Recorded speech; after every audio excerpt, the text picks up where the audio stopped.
आपका स्वागत है प्रेरणा भाव में। मेरा आप सबसे ये अनुरोध है, इस वीडियो को अंत तक ध्यान से सुने। ऐसे हुई थी कलयुग की शुरुआत। भारतीय संस्कृति सबसे प्राचीन है। सनातन धर्म विश्व का सबसे प्राचीन धर्म है।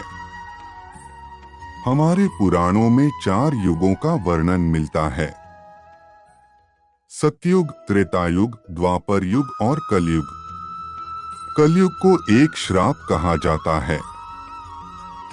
क्या आपको पता है कि इस पृथ्वी पर कलयुग कैसे आया और कैसे हुई थी पृथ्वी पर कलयुग का शुरुआत? चलिए आज आपको हम बताते हैं। हमारे शास्त्रों में सृष्टि के आरंभ से प्रलय काल तक की अवधि को 4 युगों में बांटा गया है। वर्तमान में हम जिस युग में जी रहे हैं उसे कलयुग कहा गया है। इससे पहले 3 युग बीत चुके हैं: सतयुग, त्रेता और द्वापर। भगवान श्री राम का जन्म त्रेता युग में हुआ था और द्वापर में भगवान श्री कृष्ण का। कलयुग के अंत में भगवान कल की अवतार लेंगे और संसार में फैले पाप और अन्याय के साम्राज्य का अंत करके पुनः धर्म की स्थापना करेंगे। रामायण में रामराज देख सभी का दिल करता है कि काश वर्तमान स्थिति भी रामराज जैसी हो जाए।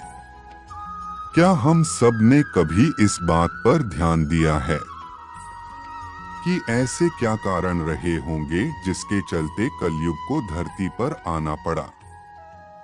महान गणितज्ञ आर्यभट्ट ने अपने पुस्तक आर्यभट्टियम में इस बात का उल्लेख किया है कि जब वह 23 वर्ष के थे तब कलयुग का 3600 वर्ष चल रहा था। आंकड़ों के अनुसार आर्यभट्ट का जन्म 476 ईसा पूर्व में हुआ था। गणना की जाए तो कलयुग का आरंभ 3102 ईसा पूर्व हो चुका था। विश्व में मात्र सनातन धर्म ही ऐसा धर्म है जो दुनिया को ऐसी सीख देता है कि उसकी कल्पना भी नहीं की जा सकती। सबसे पूज्य धर्म सनातन धर्म है। जब धर्मराज युधिष्ठिर अपना पूरा राज्य पाठ परीक्षित को सौंपकर अन्य पांडवों और द्रौपदी सहित महाप्रयाण हेतु हिमालय की ओर निकल गए थे, उन दिनों स्वयं धर्म बैल का रूप लेकर गाय के रूप में बैठी पृथ्वी देवी से सरस्वती नदी के किनारे मिले। गाय के रूप में पृथ्वी के नयन आंसुओं से भरे हुए थे। उनकी आंखों से लगातार अश्रु बह रहे थे। पृथ्वी को दुखी देख धर्म रूपी बैल ने उनसे उनकी परेशानी का कारण पूछा। धर्म ने कहा, देवी कहीं तुम यह देखकर तो नहीं घबरा गई कि मेरा बस एक ही पैर है, या फिर तुम इस बात से दुखी हो अब तुम्हारे ऊपर बुरी ताकतों का शासन होगा? जैसे जैसे दिन निकलते जा रहे हैं, पृथ्वी पर पापियों की संख्या भी बढ़ती जा रही है। धर्म के सवाल का जवाब देते हुए पृथ्वी देवी बोली, हे धर्म, तुम तो सब कुछ जानते हो, ऐसे में मुझसे मेरे दुखों का कारण पूछने से क्या लाभ? सत्य, मित्रता, त्याग, दया, शास्त्र, विचार, ज्ञान, वैराग्य, ऐश्वर्य, निर्भीकता, कोमलता, धैर्य आदि के स्वामी भगवान श्री कृष्ण के अपने धाम चले जाने की वजह से कलयुग ने मुझ पर कब्जा कर लिया है। श्री कृष्ण के चरण कमल मुझ पर पड़ते थे, जिसकी वजह से मैं खुद को सौभाग्यशाली मानती थी, परंतु अब ऐसा नहीं है। अब मेरा सौभाग्य समाप्त हो चुका है। धर्म और पृथ्वी आपस में बातें ही कर रहे थे कि इतने में असुर रूपी कलयुग वहां आ पहुंचा और धर्म और पृथ्वी रूपी गाय और बैल को मारने लगा। धर्म के मार्ग पर ही चलकर इंसान सफलता पा सकता है। जो पाप करके सफलता प्राप्त करता है वो कुछ दिनों में चली जाती है। जहां पृथ्वी और धर्म वार्ता कर रहे थे, राजा परीक्षित उसी मार्ग से गुजर रहे थे। जब उन्होंने अपनी आंखों से यह दृश्य देखा तो वह कलयुग पर बहुत क्रोधित हुए।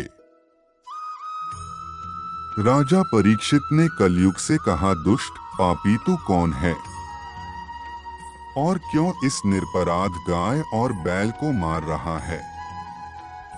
तू महा अपराधी है, तेरा अपराध क्षमा योग्य नहीं है, इसलिए तेरी मौत निश्चित है। राजा परीक्षित ने बैल के रूप में धर्म और पृथ्वी के रूप में गाय देवी को पहचान लिया था। हर पापी का विनाश करने के लिए ईश्वर ने किसी धर्मयुक्त इंसान को बनाया है। इंसान अपनी अकड़ में सब कुछ गवा देता है। जब राजा परीक्षित ने उन्हें पहचाना तो उन्होंने कहा कि हे धर्म, सतयुग में आपके तप, पवित्रता, दया और सत्य यह 4 चरण थे। त्रेता युग में 3 चरण ही रह गए, द्वापर में 2 ही रह गया और अब इस दुष्ट कलयुग के कारण आपका एक ही चरण रह गया है। पृथ्वी देवी इस बात से दुखी है। इतना कहते हुए राजा परीक्षित ने अपनी तलवार निकाली और कलयुग को मारने के लिए आगे बढ़े। राजा परीक्षित का क्रोध देखकर कलयुग थरथर कांपने लगा। कलयुग अपनी राजश्री वेशभूषा को उतार कर राजा परीक्षित के चरणों में गिर गया और क्षमा याचना करने लगा। मानो तो गंगा है, न मानो तो बहता पानी। बहुत से लोग कलयुग को मजाक के रूप में मानते हैं। जब कलयुग राजा परीक्षित के पैरों में गिरा तो उन्होंने भी अपने शरण में आए कलयुग को मारना उचित नहीं समझा और उससे कहा कि कलयुग तुम मेरे शरण में आ गया है, इसलिए मैं तुझे जीवनदान दे रहा हूं। किंतु अधर्म, पाप, झूठ, चोरी, कपट, दरिद्रता आदि अनेक द्रवों का मूल कारण केवल तू ही है। तुम मेरे राज्य से अभी निकल जा और फिर कभी लौटकर नहीं आना। कलयुग ने राजा परीक्षित की बात सुनकर कहा कि पूरी पृथ्वी पर आपका निवास है। पृथ्वी पर ऐसा कोई स्थान नहीं है जहां आपका राज नहीं हो। ऐसे में मुझे रहने के लिए आप स्थान प्रदान कीजिए। सनातन धर्म में यह रीत सदियों से चली आ रही है कि यदि कोई आपके चरणों में गिर के माफी मांगे तो आप सामने वाले को माफ कर दे। कलयुग के यह कहने पर राजा परीक्षित ने काफी सोच विचार कर कहा, असत्य, मद, काम और क्रोध का निवास जहां भी होता है, इन 4 स्थानों तुम पर रह सकते हो। परंतु इस पर कलयुग बोला, हे राजन, यह 4 स्थान मेरे रहने के लिए अपर्याप्त है। मुझे अन्य जगह भी प्रदान कीजिए। इस बात पर राजा परीक्षित ने कलयुग को रहने के लिए स्वर्ण के रूप में 5वां स्थान प्रदान किया। कलयुग इन स्थानों के मिल जाने पर प्रत्यक्ष रूप में तो वहां से चला गया, किंतु कुछ दूर जाने के बाद अदृश्य रूप में वापस आकर राजा परीक्षित के स्वर्ण मुकुट में निवास करने लगा और फिर इसी तरह से कलयुग का धरती पर आगमन हुआ। भाई भाई का दुश्मन, जमीन जायदाद के लिए खून खराबा, यह कलयुग का असली चेहरा है। मार्कंडेय पुराण में वर्णन मिलता है कि कलयुग के शासक मनमाने ढंग से जनता पर राज करेंगे, मनचाहे ढंग से उनसे लगान वसूल करेंगे। शासक अपने राज्य में धर्म की जगह डर और भय का प्रचार करेंगे। बड़ी संख्या में पलायन शुरू हो जाएगा। लोग सस्ते चीजों की तलाश में अपने घरों छोड़कर जाने के लिए मजबूर हो जाएंगे। धर्म को नजरअंदाज किया जाएगा और लालच, झूठ और कपट सबके दिमाग के ऊपर हावी रहेगा। लोग बिना किसी पश्चाताप के हत्यारा बनकर लोगों की हत्या भी करेंगे। इंसान अपनी सोच से सब कुछ प्राप्त कर सकता है, लेकिन कलयुग में इंसान की जो सोच है वे बस लालच और वासना से पूर्ण है। संभोग ही जिंदगी की सबसे बड़ी जरूरत है। कलयुग में इस समय लोग बहुत जल्दी कसम खाएंगे और उसे तोड़ भी देंगे।